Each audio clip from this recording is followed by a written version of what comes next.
Hello friends, welcome to my YouTube channel GK quiz में आप सभी का बहुत बहुत स्वागत है।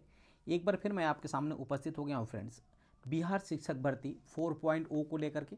और इसमें आज हम बात करने वाले हैं आधुनिक भारत के इतिहास की।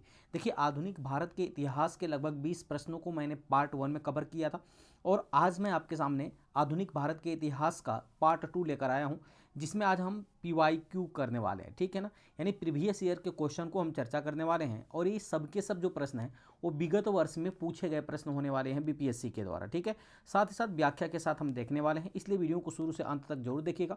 और अंत में वीडियो की क्वालिटी और कंटेंट अच्छा लगा तो चैनल को सब्सक्राइब करते हुए बेल आइकन दबाना मत भूलिएगा, ताकि जो भी मैं वीडियो अपलोड करूँगा उसका नोटिफिकेशन आपके पास पहुँच सकेगा। ठीक है, तो चलिए वीडियो की शुरुआत करते हैं। बात करते हैं पहले क्वेश्चन से। पहला क्वेश्चन कह रहा है कि जवाहरलाल के बौद्धिक विकास में फरवरी 1927 में ब्रुसेल्स कांग्रेस में औपनिवेशिक दमन और साम्राज्यवाद के विरुद्ध उनकी सक्रिय भागीदारी के साथ एक मोड़ आया। ये शब्द किसने कहे थे? तो याद रखिएगा, ये शब्द कहा था एस गोपाल ने। किसने कहा था? एस गोपाल ने। यानी इस क्वेश्चन का जो विकल्प हो जाएगा, विकल्प नंबर ए बिल्कुल सही हो जाएगा। एस गोपाल ने कहा था कि जवाहरलाल के बौद्धिक विकास में फरवरी 1927 में ब्रुसेल्स कांग्रेस में औपनिवेशिक दमन और साम्राज्यवाद के विरुद्ध उनकी सक्रिय भागीदारी के साथ एक मोड़ आया। ये कहा था किसने? एस गोपाल ने। तो ये आपको याद रखना पड़ेगा। ठीक है, देखिए ये BPSC CDPO में पूछा गया प्रश्न 2022 के अंदर है। तो जो भी प्रश्न मैं कराऊंगा फ्रेंड्स, वो सबके सब विगत वर्ष में पूछे गए प्रश्न होंगे। डिटेल की बात करें तो जवाहरलाल के बौद्धिक विकास में फरवरी 1927 में ब्रुसेल्स कांग्रेस में औपनिवेशिक दमन और साम्राज्यवाद के विरुद्ध उनकी सक्रिय भागीदारी के साथ एक मोड़ आया। यह कथन जो था वो एस गोपाल का था। तो ये भी आपको याद रखना है। ठीक है, चलिए आगे बढ़ते हैं अगले क्वेश्चन की तरफ। अगला क्वेश्चन कह रहा है फ्रेंड्स कि किस ब्रिटिश अधिकारी ने भारत सरकार को सूचित किया कि पटना के मुसलमान पेशावर के नज़दीक 64वीं नेटिव इन्फेंट्री के साथ आपस में पत्र व्यवहार करते थे और याचना की ब्रिटिश के विरुद्ध बगावत करें। ठीक है, तो ये किसने कहा था? ये याद रखिएगा फ्रेंड्स, ये किसने सूचित किया था, ये प्रश्न आपसे पूछ रहा है।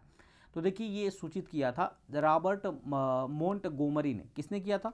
रॉबर्ट मोंटगोमरी ने। यानी इस क्वेश्चन का जो विकल्प हो जाएगा, विकल्प नंबर ए बिल्कुल सही हो जाएगा। ठीक है, रॉबर्ट मोंटगोमरी ने कहा था कि याद रखिएगा कि पटना के मुसलमान जो हैं वो पेशावर के नज़दीक 64वीं नेटिव इन्फेंट्री के साथ आपस में पत्र व्यवहार करते थे। ठीक है, और याचना की कि ब्रिटिश के विरुद्ध वो बगावत करें, उन्होंने कहा था। तो ये किसने ये सूचित किया था? तो रॉबर्ट मोंटगोमरी ने सूचित किया था। यानी विकल्प नंबर ए बिल्कुल सही हो जाएगा। ठीक है, चलिए आगे बढ़ते हैं, डिटेल की बात करते हैं। तो रॉबर्ट मोंटगोमरी नामक ब्रिटिश अधिकारी ने भारत सरकार को सूचित किया कि पटना के जो मुसलमान हैं वो पेशावर के नज़दीक 64वीं नेटिव इन्फेंट्री के साथ आपस में पत्र व्यवहार करते थे और याचना की कि ब्रिटिश के विरुद्ध बगावत करें। ठीक है, तो उम्मीद करते हैं ये भी आपको अच्छी तरह से समझ में आया होगा।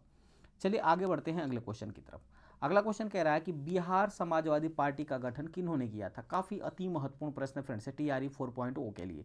तो बिहार समाजवादी पार्टी के गठन की अगर मैं बात करूं फ्रेंड्स, तो वो किया था फूलन प्रसाद वर्मा और जयप्रकाश नारायण ने। किसने किया था? फूलन प्रसाद वर्मा और जयप्रकाश नारायण व अन्य के द्वारा बिहार समाजवादी पार्टी का गठन किया गया था। यानी विकल्प नंबर इसका बी बिल्कुल सही हो जाएगा। ठीक है, डिटेल की बात करें तो याद रखिएगा, बिहार समाजवादी पार्टी का जो गठन हुआ था, पहली बात कब हुआ था? तो 1931 में हुआ था। किसने किया था? तो फूलन प्रसाद वर्मा और जयप्रकाश नारायण तथा अन्य के द्वारा जो है इसकी गठन किया गया था। तो ये भी आपको विशेष तौर पे याद रखना पड़ेगा। ठीक है ना, चलिए आगे बढ़ते हैं अगले क्वेश्चन की तरफ। अगला क्वेश्चन कह रहा है फ्रेंड्स कि बिहार प्रोविंशियल कांग्रेस कमेटी, जिसका मुख्यालय पटना में है, इसका गठन किस वर्ष हुआ था? तो बिहार प्रोविंशियल कांग्रेस कमेटी का जो गठन की बात करें फ्रेंड्स, तो इसका गठन हुआ था 1908 में। कब हुआ था? 1908 में। यानी इस क्वेश्चन का जो विकल्प है, विकल्प नंबर ए बिल्कुल सही हो जाएगा। और मुख्यालय कहाँ बनाया गया था? तो मुख्यालय बनाया गया था पटना में। तो ये भी विशेष तौर पे आपको याद रखना पड़ेगा। ठीक है ना, डिटेल की बात करते हैं तो बिहार प्रोविंशियल कांग्रेस कमेटी का जो गठन हुआ था वो 1908 में पटना में किया गया था। इस सम्मेलन की अध्यक्षता किसने किया था? ये भी आपको विशेष तौर पे याद रखना है। तो इस सम्मेलन की अध्यक्षता किया था सैयद अली इमाम ने किया था। किसने किया था? सैयद अली इमाम ने। तो ये भी विशेष तौर पे याद रखना है। देखिए ये प्रश्न जो है ना, BPSC 11th-12th में पूछा गया प्रश्न है 2023 में। तो जो भी प्रश्न मैं कराने वाला हूँ, जो कि TRE 1, TRE 2, TRE 3 में तो पूछा गया है, साथ ही साथ विगत वर्षों में भी पूछे गए प्रश्न होने वाले हैं। ठीक है, चलिए आगे बढ़ते हैं। अगले प्रश्न की तरफ। अगला प्रश्न कह रहा है कि कौन सी घटना सबसे पहले हुई थी। तो याद रखिएगा फ्रेंड्स, ऐसा प्रश्न बीपीएससी कई बार आपसे पूछता है। तो कौन सी घटना सबसे पहले हुई, तो याद रखिएगा पहली बात कि जो भारत छोड़ो आंदोलन का जो प्रस्ताव आया था फ्रेंड्स, वो आया था, याद रखिएगा, अगस्त 1942 में। कब आया था? अगस्त 1942 में। क्रिप्स मिशन की बात करें फ्रेंड्स, तो क्रिप्स मिशन का जो प्रस्ताव था या क्रिप्स मिशन का जो आगमन था, ये मार्च 1942 में आया था। कब आया था? मार्च 1942 में। वहीं गवर्नर जनरल के पद पर लॉर्ड वेवल का आगमन की बात करें तो ये आया था 1943 में। कब हुआ था फ्रेंड्स? 1943 में। जबकि कैबिनेट मिशन की बात करें तो ये कैबिनेट मिशन का आगमन हुआ था 1946 में। ठीक है ना। अब आप बता सकते हो कि कौन सी घटना पहले हुई थी। तो देखिएगा, क्रिप्स मिशन का जो आगमन हुआ, यानी ये घटना पहले हुई थी, विकल्प नंबर बी बिल्कुल सही हो जाएगा। ठीक है, क्योंकि ये मार्च 1942 की घटना है, जबकि भारत छोड़ो आंदोलन का जो प्रस्ताव है वो अगस्त 1942 की घटना है। तो यानी विकल्प नंबर बी बिल्कुल सही हो जाएगा। याद रखिएगा फ्रेंड्स, इतना नज़दीक का भी ऑप्शन बीपीएससी आपसे एग्जाम में पूछता है, तो पूरे डिटेल वाइज आप वीडियो को देखिएगा। ठीक है, चलिए डिटेल की बात करें तो क्रिप्स मिशन का जो आगमन हुआ था फ्रेंड्स, वो कब हुआ था? मार्च 1942 में। भारत छोड़ो आंदोलन का प्रस्ताव अगस्त 1942 में हुआ था। गवर्नर जनरल के पद पर लॉर्ड वेवेल का आगमन हुआ था अक्टूबर 1943 में, जबकि कैबिनेट मिशन का आगमन हुआ था वर्ष 1946 में।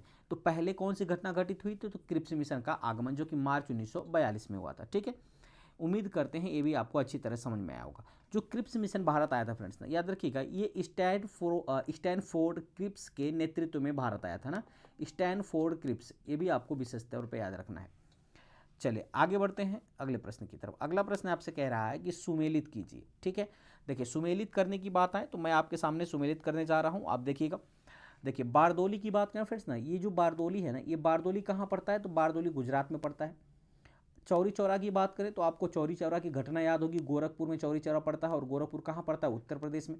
यरवदा की बात करें फ्रेंड्स, तो जो यरवदा जेल है ये पुणे महाराष्ट्र के अंदर है, तो ये भी आपको पता होगा। जो नोआखाली है ना, ये स्थान आपका पश्चिम बंगाल में होगा।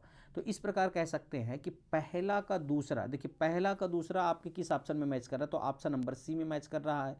पहला का दूसरा, बी का चौथा, सी का पहला और डी का तीसरा, यानी कह सकते हैं कि इस क्वेश्चन का विकल्प नंबर सी बिल्कुल सही हो जाएगा। ठीक है, उम्मीद करते हैं आप अच्छी तरह से समझ में पाए होंगे। ठीक है ना, चलिए डिटेल की बात करते हैं। देखिए जो बारदोली है ना फ्रेंड्स, ये कहाँ पड़ता है? गुजरात राज्य में पड़ता है, मैंने पहले आपसे बताया। और जो चौरी चौरा जो है वर्तमान में उत्तर प्रदेश में स्थित है। यह यहीं पर असहयोग आंदोलन के दौरान 4 फरवरी 1922 को हिंसक भीड़ ने एक थाना को जला दिया था, जिसके बाद 22 या 23 पुलिसकर्मी इसमें मारे गए थे। इस घटना से दुखी होकर गांधी जी ने 12 फरवरी 1922 को असहयोग आंदोलन को वापस ले लिया था। याद रखिएगा, वो चौरी चौरा की घटना थी जिसके कारण महात्मा गांधी जो थे ना, वो अपने असहयोग आंदोलन को वापस ले लिया था। क्योंकि महात्मा गांधी का मानना था कि हमें अंग्रेजों को सहयोग नहीं करना है, यानी विदेशी वस्तुओं का बहिष्कार करना है। ठीक है, और स्वदेशी को अपनाने जैसी प्रक्रिया करनी थी, और ये हिंसक नहीं होना था। लेकिन हिंसा होने की वजह से इसको वापस ले लिया महात्मा गांधी ने 12 फरवरी 1922 को। ठीक है, इसके अलावा यरवदा जेल की बात करें तो महाराष्ट्र में स्थित है यरवदा जेल, और नोआखाली पश्चिम बंगाल में स्थित है। तो इस प्रकार कह सकते हैं कि इस क्वेश्चन का जो विकल्प हो जाएगा ना, विकल्प नंबर सी बिल्कुल सही हो जाएगा। ठीक है, चलिए आगे बढ़ते हैं फ्रेंड्स अगले क्वेश्चन की तरफ। अगला क्वेश्चन कह रहा है कि कौन से प्रसिद्ध भारतीय गुरुदेव के नाम से जाने जाते हैं। देखिए फ्रेंड्स, अगर गुरुदेव की बात करें तो गुरुदेव के नाम से जाने जाते हैं रविंद्रनाथ टैगोर। कौन जाने जाते हैं? रविंद्रनाथ टैगोर। यानी इस क्वेश्चन का जो विकल्प हो जाएगा, विकल्प नंबर ए बिल्कुल सही हो जाएगा। रविंद्रनाथ टैगोर को गुरुदेव के नाम से जाना जाता है। अच्छा, इसके अलावा बात करें तो फ्रेंड्स, रविंद्रनाथ टैगोर को 1913 में, याद रखिएगा, ये एशिया के पहले नोबलिस्ट बने थे जिनको साहित्य का नोबेल पुरस्कार दिया गया था। ठीक है ना, तो ये भी आपको विशेष तौर पर याद रखना है। किस सन में दिया गया था? 1913 में। चलिए आगे बढ़ते हैं, डिटेल की बात करें तो रविंद्रनाथ टैगोर का जन्म कलकत्ता नगर के में हुआ था 7 मई 1961 को, और 1901 में इन्होंने शांति निकेतन में एक विद्यालय प्रारंभ किया, जो कि 1918 में विश्व भारती के नाम से विख्यात हुआ था। ठीक है, 1913 में उनके गीतों की पुस्तिका गीतांजलि के लिए साहित्य का नोबेल पुरस्कार दिया गया था, और गुरुदेव के नाम से भी इन्हीं को जाना जाता है। तो ये भी विशेष तौर पे आपको याद रखना है, जो कि मैं पहले आपको बता चुका हूँ। आगे बढ़ते हैं फ्रेंड्स अगला क्वेश्चन कह रहा है कि जय जवान जय किसान का नारा किसने दिया था। तो देखिए, जय जवान जय किसान का नारा दिया था लाल बहादुर शास्त्री ने। किसने दिया था? लाल बहादुर शास्त्री ने। यानी इस क्वेश्चन का जो विकल्प है, विकल्प नंबर ए बिल्कुल सही हो जाएगा। अगले क्वेश्चन की तरफ बढ़ते हैं, अगला क्वेश्चन कह रहा है कि भारतीय राजनीति में 1947 के बाद किस महिला ने सर्वाधिक योगदान दिया था। देखिए 1947 के बाद अगर किस महिला की बात करें जिन्होंने सर्वाधिक योगदान दिया था तो वो थी अरुणा आसफ अली। कौन थी? अरुणा आसफ अली। यानी इस क्वेश्चन का जो विकल्प है, विकल्प नंबर ए बिल्कुल सही हो जाएगा। देखिए डिटेल को विशेष तौर पे समझिएगा। बात आई है अरुणा आसफ अली की। तो जो अरुणा आसफ अली थी फ्रेंड्स, एक राष्ट्रवादी और स्वतंत्रता सेनानी थी जो कि 1942 की भारत छोड़ो आंदोलन में स्वयं और सुचेता कृपलानी भूमिगत आंदोलन की दो प्रमुख महिला संगठन कर्त्री थी। ठीक है, करुणा आसफ अली भारतीय राजनीति में 1947 के बाद 1948 में सोशलिस्ट पार्टी से जुड़ेगी जाकर के, फिर 1950 में कम्युनिस्ट पार्टी ऑफ इंडिया से जुड़ी, मास्को की यात्रा भी किया उन्होंने, फिर 1954 में national federation of Indian women के गठन में सहयोगी की भूमिका निभाई, फिर 1958 में दिल्ली में मेयर भी बनी और पैट्रियाट समाचार पत्र की स्थापना भी किया था इन्होंने। ठीक है, तो इस तरह उन्होंने 1947 के बाद भारतीय राजनीति में सर्वाधिक योगदान दिया था। तो आंसर क्या हो जाएगा? अरुणा आसफ अली। ये भी विशेष तौर पे याद रखना है। ठीक है, अरुणा आसफ अली ने ही पैट्रियाट नामक समाचार पत्र का संपादन किया था, ये भी आपको याद रखना है। ठीक है, चलिए आगे बढ़ते हैं अगले क्वेश्चन की तरफ। अगला क्वेश्चन कह रहा है कि रामचंद्र शर्मा किस गांव के थे। तो जो रामचंद्र शर्मा थे ना फ्रेंड्स, वो अमरोहा के थे। कहाँ के थे? अमरोहा के। यानी इस क्वेश्चन का जो विकल्प है, विकल्प नंबर डी बिल्कुल सही हो जाएगा। अगला क्वेश्चन कह रहा है कि विश्व में शांति और आपसी सहयोग स्थापित करने के लिए नेहरू जी ने कौन सा सिद्धांत प्रस्तुत किया था। देखिए विश्व में शांति और आपसी सहयोग स्थापित करने के लिए नेहरू जी के द्वारा जो है, याद रखिएगा वो क्या ठीक है ना, कौन सा सिद्धांत प्रस्तुत किया गया था? तो वो प्रस्तुत किया गया था गुट निरपेक्षता का, यानी नॉन एलिंगमेंट का। ठीक है ना, यानी इस क्वेश्चन का जो विकल्प है, विकल्प नंबर ए बिल्कुल सही हो जाएगा। डिटेल की बात करते हैं तो नेहरू तथा भारत की नीति मुख्य रूप से यही रही है कि शांति, निशस्त्रीकरण, जातीय समानता का पक्ष लिया जाए, यथा अंतर्राष्ट्रीय सहयोग दिया जाए ताकि अंतर्राष्ट्रीय झगड़े शांतिपूर्वक सुलझाए जा सके। ध्यातव्य है कि सितंबर 1961 को भारत के प्रधानमंत्री पंडित जवाहरलाल नेहरू ने मिस्र के राष्ट्रपति कर्नल नासिर तथा यूगोस्लाविया के राष्ट्रपति मार्शल टीटो के सहयोग से विश्व की तीसरी शक्ति के रूप में यूगोस्लाविया की राजधानी में गुट निरपेक्ष आंदोलन का गठन किया।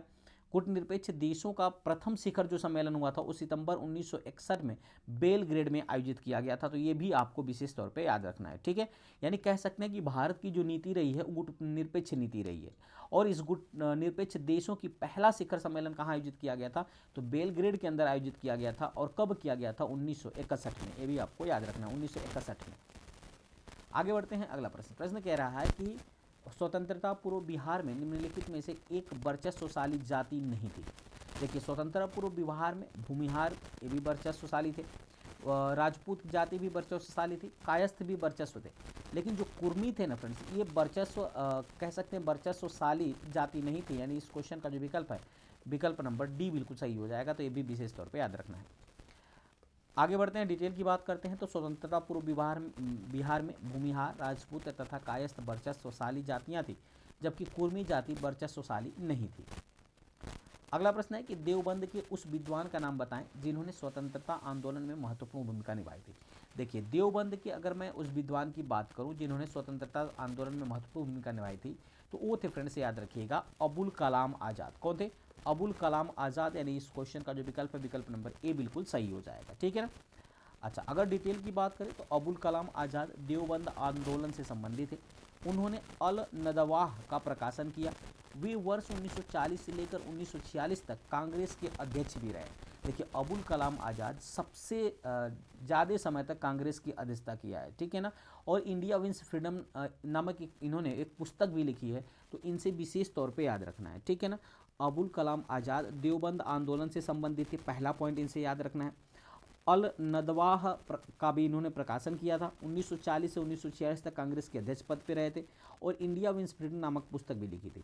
एक चीज़ और याद रखिएगा, मैं एक आपको डिटेल बताने जा रहा हूँ। भारत में कांग्रेस के अधिवेशन की बात करने जा रहा हूँ कि भारत में जो कांग्रेस का अधिवेशन हुआ था बिहार के अंदर, उसकी अगर बात करूँ तो बिहार में कांग्रेस के 3 अधिवेशन हुए थे। ठीक है ना। जो पहला अधिवेशन हुआ था फ्रेंड्स 1912 में हुआ था, दूसरा अधिवेशन हुआ था 1922 के अंदर हुआ था, तीसरा अधिवेशन हुआ था 1940 के अंदर हुआ था। ठीक है ना। तो जो पहला अधिवेशन हुआ था 1912 में, ये कहाँ हुआ था? पहली बात तो ये हुआ था बांकीपुर में। कहाँ हुआ था? बांकीपुर में पहला अधिवेशन हुआ था, ये भी आपको याद रखना है। जो दूसरा अधिवेशन 1922 वाला हुआ था फ्रेंड्स, ये कहाँ हुआ था? तो ये हुआ था गया के अंदर, ठीक है ना। कहाँ हुआ था? गया के अंदर हुआ था। जबकि तीसरा अधिवेशन जो 1940 वाला हुआ था, ये हुआ था रामगढ़ के अंदर, ठीक है ना। और रामगढ़ वर्तमान में कहाँ पड़ता है? तो ये पड़ता है झारखंड के अंदर, ठीक है। तो 1912 वाला कब हुआ था फ्रेंड्स? 1912 बांकीपुर में हुआ था, 1922 वाला गया में हुआ था, और 1940 वाला रामगढ़ में हुआ था। याद रखिएगा, एक पॉइंट और आपको याद रखना है कि जो 1912 वाला अधिवेशन था ना, ये कांग्रेस का 27वां अधिवेशन था, ठीक है ना। और 1922 वाला जो अधिवेशन होता है, बिहार का तो दूसरा अधिवेशन था, लेकिन कांग्रेस का 37वां अधिवेशन था। तो ये भी आपको विशेष तौर पर याद रखना पड़ेगा, ठीक है। अच्छा, जो 1912 का बांकीपुर का अधिवेशन हुआ था फ्रेंड्स ने, इसकी अध्यक्षता किसने किया था? ये आपको विशेष तौर पे याद रखना है। तो इसकी अध्यक्षता किया था R.N. मुधोलकर ने। याद रखिएगा, किसने किया था? R.N. मुधोलकर ने इसकी अध्यक्षता किया था। जबकि गया के अधिवेशन की अध्यक्षता की बात करें तो चित्तरंजन दास ने किया था। किसने किया था?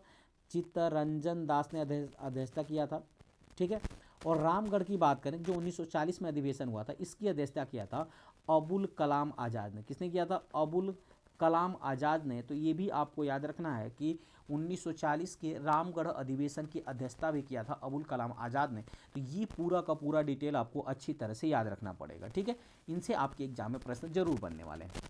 आगे बढ़ते हैं फ्रेंड्स अगले क्वेश्चन की तरफ। अगला क्वेश्चन कह रहा है कि Catherine Mayo, Aldous Huxley, Charles Andrews और विलियम डिग्बी के बीच आम रिश्ता क्या था? तो देखिए फ्रेंड, इनके बीच जो रिश्ता था ना, ये था ब्रिटिश शासन के दौरान भारत की हालत पर टिप्पणियां लिखा करते थे। कह सकते हैं कि इस क्वेश्चन का जो विकल्प हो जाएगा, विकल्प नंबर ए बिल्कुल सही हो जाएगा, ठीक है ना। चलिए आगे बढ़ते हैं अगले क्वेश्चन की तरफ। अगला क्वेश्चन कह रहा है कि रजनी पालमे दत्त ने कहा था कि वे साम्राज्य से लड़ते भी थे और सहयोग भी करते। इन्होंने किस राजनीतिक संगठन के बारे में कहा था? तो ये कहा था फ्रेंड्स, याद रखिएगा, भारतीय राष्ट्रीय कांग्रेस के बारे में। यानी इस क्वेश्चन का जो विकल्प है, विकल्प नंबर ए बिल्कुल सही हो जाएगा। उन्होंने कहा था कि वे साम्राज्यवाद से लड़ते भी थे और सहयोग भी करते थे, ठीक है। रजनी पालमे दत्त ने ही फ्रेंड्स षड्यंत्र का सिद्धांत दिया था। याद रखिएगा, षड्यंत्र का सिद्धांत दिया था। इनका मानना था कि जो ब्रिटिश शिक्षित भारतीय हैं, वो कांग्रेस की स्थापना करके भारतीयों के साथ षड्यंत्र किया है। वे अपने लाभ के लिए, निजी लाभ के लिए भारतीयों के साथ षड्यंत्र किया है। इन्होंने षड्यंत्र का सिद्धांत दिया था। तो ये भी आपको विशेष तौर पे याद रखना है, ठीक है। चलिए आगे बढ़ते हैं अगले क्वेश्चन की तरफ। अगला क्वेश्चन है कि समाजवाद का समर्थक कौन था और 1933 में ब्रिटिश शासन देसी राज्यों, जमींदारवाद और पूंजीवाद को उखाड़ फेंकना चाहता था? काफ़ी अति महत्वपूर्ण प्रश्न है। याद रखिएगा, बिहार PCS प्री में पूछा गया 2016 का प्रश्न है, जो कि आपके BPSC कहीं से भी आपके एग्जाम में प्रश्न दे सकती है। तो अगर मैं इस क्वेश्चन की बात करूं तो काफ़ी अति महत्वपूर्ण प्रश्न है। इसका क्वेश्चन हो जाएगा, आंसर हो जाएगा जवाहरलाल नेहरू। जो जवाहरलाल नेहरू थे ये समाजवाद के कट्टर समर्थक थे, ठीक है ना। इनका मानना था कि जो ब्रिटिश शासन है, देसी राज्यों से जमींदारवाद और पूंजीवाद को उखाड़ फेंकना चाहते थे, ठीक है ना। यानी इस क्वेश्चन का जो विकल्प हो जाएगा, विकल्प नंबर बी बिल्कुल सही हो जाएगा। डिटेल की बात करते हैं तो जवाहरलाल नेहरू समाजवाद के समर्थक थे। नेहरू वर्ष 1933 में ब्रिटिश शासन, देसी राज्यों, जमींदारवाद और पूंजीवाद को उखाड़ फेंकना चाहते थे। नेहरू का जो समाजवाद था फ्रेंड्स ना, वो सोवियत संघ, रूस के समाजवाद से प्रभावित था। याद रखिएगा, नवंबर 1927 में उन्होंने सोवियत संघ की यात्रा भी किया था। ये भी विशेष तौर पे याद रखना पड़ेगा, ठीक है ना। चलिए आगे बढ़ते हैं अगले प्रश्न की तरफ। अगला प्रश्न कह रहा है कि हम बहुत बड़ी भूल करेंगे यदि हम बिहार की जनता और उनके मंत्रिमंडल को लीग के नेताओं के हिंसक व असभ्य आक्रमणों के आगे आरक्षित छोड़ देंगे। वर्ष 1946 में यह बात किसने कहा था? तो फ्रेंड्स याद रखिएगा, ये बात कहा था सरदार पटेल ने। किसने कहा था? सरदार पटेल ने। यानी इस क्वेश्चन का जो विकल्प है, विकल्प नंबर डी बिल्कुल सही हो जाएगा, ठीक है ना। चलिए आगे बढ़ते हैं अगले क्वेश्चन की तरफ। अगला क्वेश्चन कह रहा है कि किसने वर्ष 1921 में पहली बार पूर्ण स्वतंत्रता की मांग को उठाया था? देखिए, पूर्ण स्वतंत्रता यानी कि पूर्ण स्वराज की मांग को पहली बार 1921 में उठाने का काम किया था मौलाना हसरत मोहानी ने। किसने किया था? मौलाना हसरत मोहानी ने। यानी इस क्वेश्चन का जो विकल्प है, विकल्प नंबर डी बिल्कुल सही हो जाएगा। हालांकि इनकी इस बात से गांधी जी सहमत नहीं थे। डिटेल की बात करते हैं तो 1921 में अहमदाबाद में हुए कांग्रेस के अधिवेशन की अध्यक्षता, जो कि हकीम अजमल खान कर रहे थे, इसी अधिवेशन के दौरान सर्वप्रथम मौलाना हसरत मोहानी ने पूर्ण स्वतंत्रता यानी पूर्ण स्वराज की मांग उठाई थी, किंतु महात्मा गांधी इस मांग के पक्ष में नहीं थे। तो ये भी पॉइंट आपको याद रखना पड़ेगा, ठीक है ना। पहली बात, ये अधिवेशन हुआ कहाँ था, तो अहमदाबाद में हुआ था, और अध्यक्षता किसने किया था, तो हकीम अजमल खां ने किया था। तो ये भी पॉइंट आपको याद रखना है। और आवाज़ किसने उठाया था पूर्ण स्वतंत्रता का, तो हसरत मोहानी ने उठाया था। आगे बढ़ते हैं, अगला प्रश्न। प्रश्न कह रहा है कि आधुनिक बिहार का निर्माता किसे माना जाता है। काफी अति महत्वपूर्ण प्रश्न। तो ये सच्चिदानंद सिन्हा को आधुनिक बिहार का निर्माता माना जाता है, यानी विकल्प नंबर ए बिल्कुल सही हो जाएगा। चलिए बात आई है सच्चिदानंद सिन्हा की, तो याद रखिएगा जो सच्चिदानंद सिन्हा थे फ्रेंड्स, ये भारत के प्रसिद्ध राजनीतिक, शिक्षाविद, अधिवक्ता एवं पत्रकार थे। सच्चिदानंद सिन्हा के विषय में इतिहासकार प्रमोदानंद दास अपने लेखों में उन्हें आधुनिक बिहार का वास्तविक निर्माता माना है, ठीक है। निसंदेह है, इसमें कोई संदेह करने वाली बात नहीं है कि बिहार के बंगाल से पृथक्करण आंदोलन की वे आत्मा थे, और बिहार एवं उड़ीसा प्रांत के गठन उनके अथक प्रयासों का ही प्रतिफल था। सच्चिदानंद सिन्हा को भारतीय संविधान का प्रथम अस्थायी अध्यक्ष भी बनाया गया था। कब बनाया गया था, 9 दिसंबर 1946 को। ये भी आपको याद रखना है, जब पहली बैठक हुई थी तो उसी समय अस्थायी अध्यक्ष बनाया था सच्चिदानंद सिन्हा को, ठीक है। अब बैठक कहाँ हुई थी, तो सेंट्रल हॉल में हुई थी। तो ये भी विशेष तौर पर याद रखना है। आगे बढ़ते हैं, अगला प्रश्न। प्रश्न कह रहा है कि अगस्त 1923 के बनारस हिंदू महासभा के अधिवेशन की अध्यक्षता किसने किया था। तो 1923 के बनारस हिंदू महासभा के अधिवेशन की अध्यक्षता की बात करें तो वो किया था फ्रेंड्स पंडित मदन मोहन मालवीय ने। विकल्प नंबर डी बिल्कुल सही हो जाएगा। पंडित मदन मोहन मालवीय ने 1923 के बनारस हिंदू महासभा के अधिवेशन की अध्यक्षता किया था। डिटेल की बात करते हैं तो अगस्त 1923 में संपन्न अखिल भारत हिंदू महासभा के अधिवेशन की अध्यक्षता पंडित मदन मोहन मालवीय द्वारा की गई थी। इसका आयोजन बनारस यानी जो वाराणसी है में हुआ था। इसे लगभग 1500 प्रतिनिधियों ने भाग लिया था, जिसमें हिंदू, जैन, बौद्ध, सिख एवं पारसी भी सम्मिलित थे। आगे बढ़ते हैं, अगला प्रश्न। प्रश्न कह रहा है कि भारत की कम्युनिस्ट पार्टी और राष्ट्रीय स्वयंसेवक संघ की स्थापना के क्रमशः सबसे करीब वर्ष को आपको पहचानना है।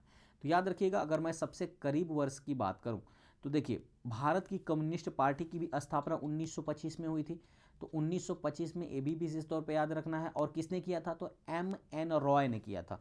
भारत की कम्युनिस्ट पार्टी की स्थापना किसने किया था, तो M.N. रॉय ने किया था। तो ये भी आपको याद रखना पड़ेगा, ठीक है ना। जबकि राष्ट्रीय स्वयं सेवक संघ यानी RSS की बात करें तो इसकी भी स्थापना कब हुई थी, तो 1925 में ही हुई थी। लेकिन इसकी स्थापना किसने किया था, तो केशव बलराम हेडगेवार ने किया था। किसने किया था, केशव बलराम, ये नाम आपको विशेष तौर पर याद रखना है। केशव बलराम हेडगेवार ने, किसने किया था, केशव बलराम हेडगेवार ने इसकी स्थापना की थी। तो ये भी आपको विशेष तौर पे याद रखना पड़ेगा। यानी कह सकते हैं कि इस क्वेश्चन का विकल्प नंबर जो हो जाएगा, विकल्प नंबर बी बिल्कुल सही हो जाएगा, ठीक है ना। चलिए आगे बढ़ते हैं अगले क्वेश्चन की तरफ। अगला क्वेश्चन कह रहा है कि निम्न में से कौन सी जोड़ी सही है। देखिए, अगर जोड़ी सही की बात करें फ्रेंड्स ना, तो पहला कह रहा है कि विनोबा भावे द्वितीय व्यक्तिगत सत्याग्रही थे। नहीं, ये बिल्कुल गलत है फ्रेंड्स ना। जो विनोबा भावे थे ना, ये प्रथम सत्याग्रही थे, याद रखिएगा, प्रथम सत्याग्रही थे। जबकि द्वितीय सत्याग्रही कौन थे, तो द्वितीय सत्याग्रही थे, याद रखिएगा, जवाहरलाल नेहरू। कौन थे, जवाहरलाल नेहरू। ये भी आपको याद रखना पड़ेगा, ठीक है ना।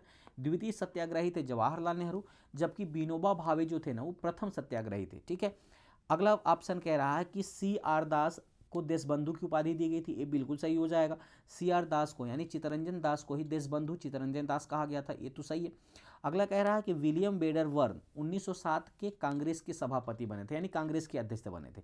तो याद रखिएगा, 1907 में कांग्रेस की अध्यक्षता किया था किसने किया था फ्रेंड्स, तो ये किया था रास बिहारी घोष ने। किसने किया था, रास बिहारी घोष ने किया था अध्यक्षता 1907 के सूरत अधिवेशन की, ठीक है ना।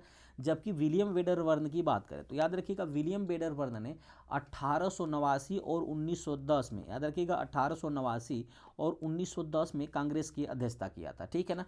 तो ये भी विशेष तौर पर याद रखना है। जबकि श्यामजी कृष्ण वर्मा की बात करें तो ये पेरिस में इंडिया हाउस के संस्थापक नहीं थे, बल्कि इन्होंने लंदन के अंदर, याद रखिएगा कहाँ, तो लंदन के अंदर 1905 में इंडिया हाउस की स्थापना किया था। तो ये विशेष तौर पे आपको याद रखना पड़ेगा, ठीक है ना। विनोबा भावे जो थे वो प्रथम सत्याग्रही थे, जबकि द्वितीय सत्याग्रही थे जवाहरलाल नेहरू।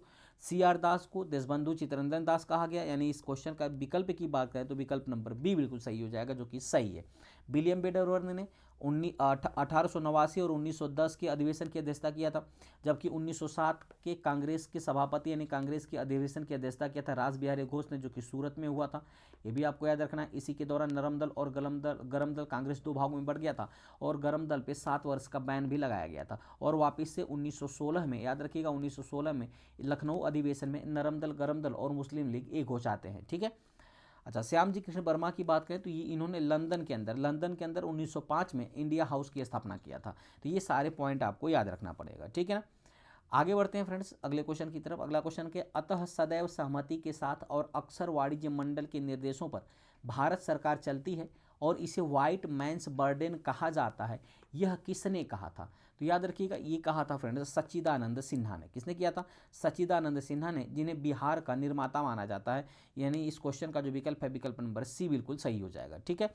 और सच्चिदानंद सिन्हा की बात करें तो जो 9 दिसंबर 1946 को संविधान सभा की पहली बैठक हुई थी और इस बैठक की अध्यक्षता भी इन्होंने ही किया था। तो ये भी पॉइंट आपको विशेष तौर पर याद रखना पड़ेगा। ठीक है ना।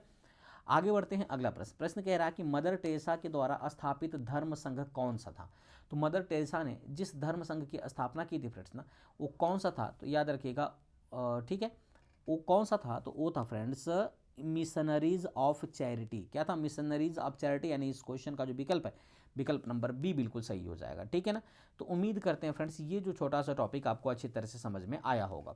मदर टेरेसा द्वारा मानव सेवा के लिए 1950 में स्थापित धर्म संघ जो था उसका नाम था मिशनरीज ऑफ चैरिटी। ठीक है। तो चलिए मिलते हैं ऐसे ही मजेदार टॉपिक के साथ अगली वीडियो में। वीडियो आपको कैसा लगा आप कमेंट करके जरूर बताइएगा। अंत में वीडियो की क्वालिटी और कंटेंट अगर अच्छा लगा होगा तो चैनल को जरूर सब्सक्राइब कर लीजिएगा, बेल आइकन दबा के ऑल कर लीजिएगा, ताकि जो भी मैं वीडियो अपलोड करूंगा उसका नोटिफिकेशन आपके पास पहुंच सकेगा। तो चलिए मिलते हैं अगले टॉपिक के साथ अगली वीडियो में। तब तक के लिए बहुत बहुत धन्यवाद। Thanks for watching.